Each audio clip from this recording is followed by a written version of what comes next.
Hey everybody, it's Norm from Tested.com, and wow, I'm on the bridge of the Planet Express ship. It's real. I'm gonna take this in for a second. This is a fully built out set for a Futurama short film. I got switches, dials, panels, computers, animatronics. It's really a fan's dream come true. And we're gonna speak to that fan in just a moment. His name is Dan Lanigan, and he and his team have created what may be the ultimate fan film. Let's go check it out. So this is Dan Lanigan, the director and mastermind of, well, what's the short film called? Well, we're working under the title Space Quest, but really we're hoping to call it not Futurama, the Carbonite Maneuver. Awesome. It really is a Futurama fan film. It is, absolutely. You're clearly a fan of the series. I'm a mega fan. I watched the show back when it aired live, episode 1 on. So yes, I'm very familiar with the show. I mean, fans of the show, you can quote the show, you can dress up for Halloween, you can build an elaborate cosplay, right. But you're doing a whole film, and not just a scene, you're doing multiple scenes, multiple sets, a lot of interesting production, fabrication. Exactly. Why this elaborate production? Well, I have a background in television production, and I have been looking for an interesting project to work on that's scripted. And I thought, you know what? If I'm going to do my first scripted project, it might as well be a fan film that I absolutely adore and can put my heart into.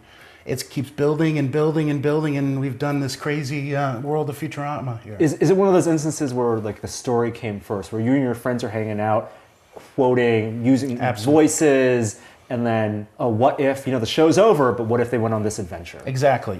Well, we've always come up with interesting scenarios that'd be fun, and then we thought, why don't we do it ourselves? And okay, cartoon into live action, how would we pull that off? This short film will be, at its core, a funny Futurama episode. Outside of all the cool visuals, it's all about story for me. So, let's see what the fans think, really. That's what it'll come down to, is the fans think it's in the realm of Futurama, comedic-wise and character-wise. There's a distinct visual style. And Absolutely. so bring that visual style to a real-life production, a real-world adaptation. What are the elements you wanted to get in? Why did you decide to build, the break room and also a full Planet Express ship? These are 2 core locations that are used multiple times on the show. We can do a lot with them. They're also, the break room was more complicated than I originally thought, but it's relatively just 4 walls and a big window. The bridge of the Planet Express ship is another thing entirely, but it was important that we pull that off practically, that we can move around the set. And it's such a great design. I mean, we basically try to mirror everything we could off of the show. We want it to feel surprisingly familiar, but at the same time, it's a new dimension. Because you want people to watch your short to immediately recognize it's not just that they got the look, and the performance is right, but also the way the jokes are told, the way it's shot. We want people to accept the reality that this is Futurama, or at least our version of Futurama, and because the voices aren't going to be the same. Where our actors are doing their own voices.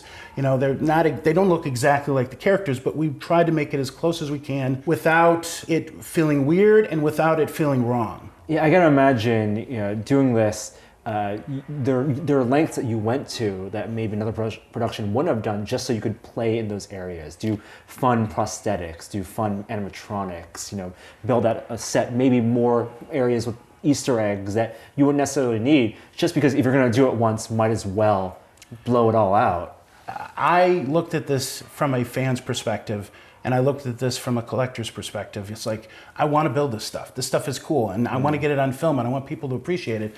But is it fiscally the best choice? Probably not. But I think ultimately it will come out in the wash, and the fans will have to tell us. And a lot of that will depend on the performances. Absolutely. I mean, you've built out the world, the physical world, but really it's going to be up to your actors Absolutely. To bring them to life with your direction. Yes. Well, let's meet some of those actors. Excellent. Sounds good. We'll bring them in. So now I'm joined by Cody, Frederick, and Kody Lanigan. You guys are the stars of the show. You guys played Fry and Leela, among other characters. Among other, yeah. I also played Professor Farnsworth. So tell me about this challenge of trying to bring, animated characters to life. You guys had a script. I know, Cody, you worked on some of the script, but what was the performance you wanted to bring? Was it exactly what people saw on the show? I think for Fry, you want to bring that aloofness that Fry has, you know? He's just kind of like there. He's out in the world, but he's also very lovable. For me, I wanted to make sure that I brought that out with Fry. Like Billy West and Kay Skull do a great job. They own those characters. Yeah. And as good as an impression as any fan can do, that's not what you're going for. You don't want to do the impression. You want to get maybe some iconic lines in and maybe some mannerisms in. But what are those things that like you also want to bring to the world yourself? Anytime you're developing a character, you want to bring parts of yourself to the character with still staying true to what that character is. Billy West nails Fry because Billy West is Fry. That's who he is. And he really created that. And I could never be that as much as I try. So ideally, as long as I can bring the tone of Fry to the screen, you know, I would say I succeeded. So that's my hope. Yeah, and I would say, you know, for Kody Sagal, like, Leela is a very strong and feminine character, and Kody Sagal's voice is amazing, and you know, I think one of the challenges was for me, you know, working obviously, like Kody said, not wanting to do an impersonation or an impression, but still carrying some of those traits, those breathy traits, those sing-songy traits that so much of the vocal quality of what Leela is to the character. The character has one eye. So how did you manage that, and what was that performance like? It was really difficult because my visibility in the character was like 15%. I could see just out of the corners of the actual eye socket, and it made it very difficult to hit eye lines and, you know, really to see, you know, in close-ups they would glue the entire eye shut.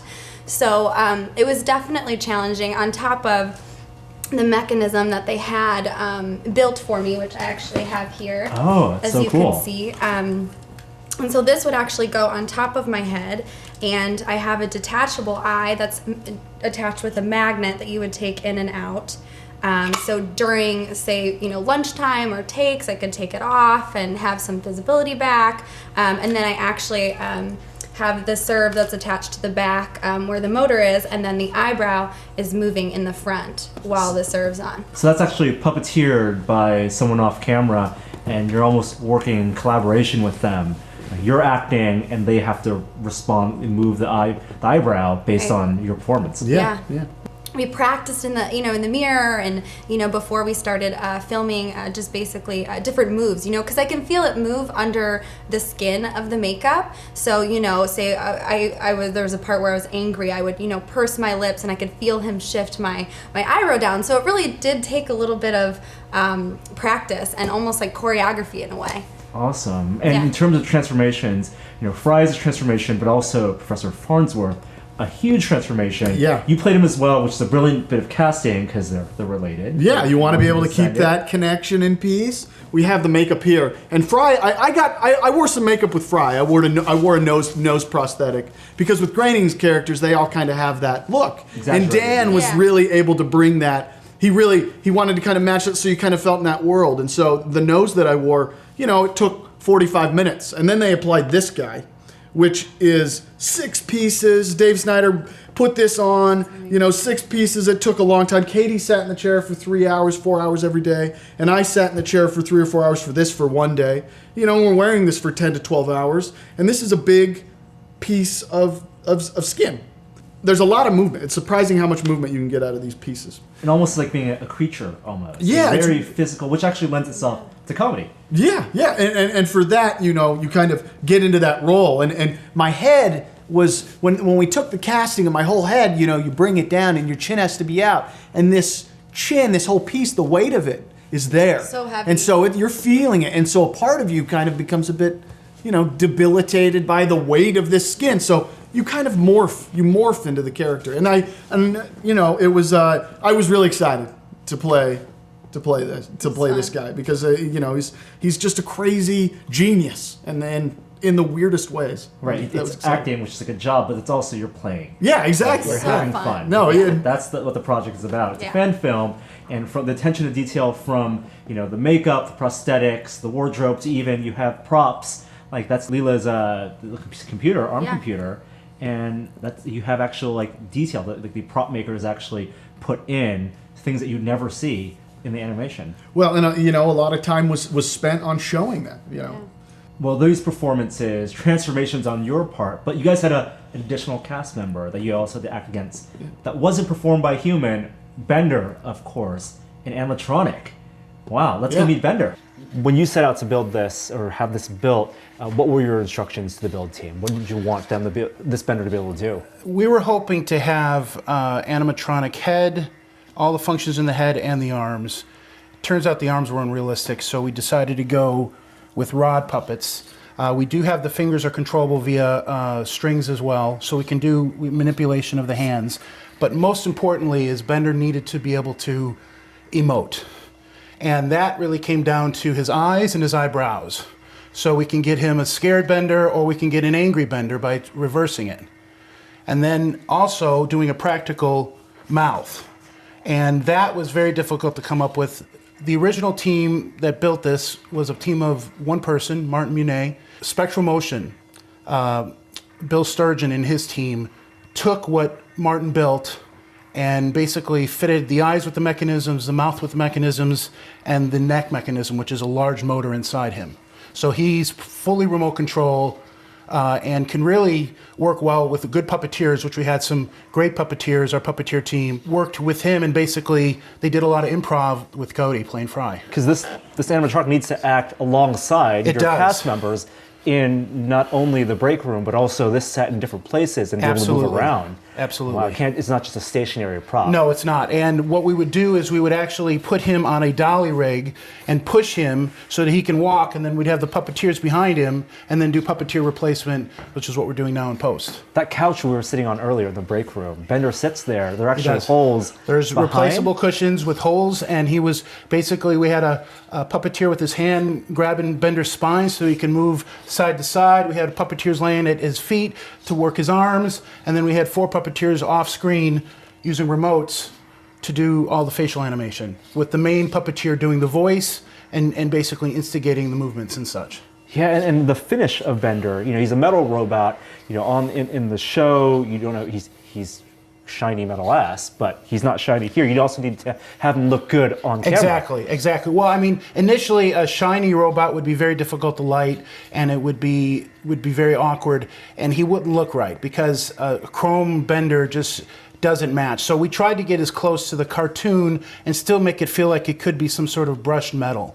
We actually took a lot of time figuring out his paint scheme. It was very difficult to work out. And this is one of those things out of this production that, as a collector, I imagine so delighted to have. I love Bender as a character, and I'm so happy that I could be involved with it, what little we've done. I mean, this is, the Matt Groening and David X. Cohen's design, and all we've done is just brought it to life, but it's been fantastic. A one-of-a-kind thing. So much of that world brought to life in this short film, which people can go and watch now. Yes, please watch it. Thank you so much, Dan, for inviting us on set. Absolutely. To Thanks really for coming out. Appreciate all this production detail, and you guys should check that out. Thank you, Dan. Thank you very much.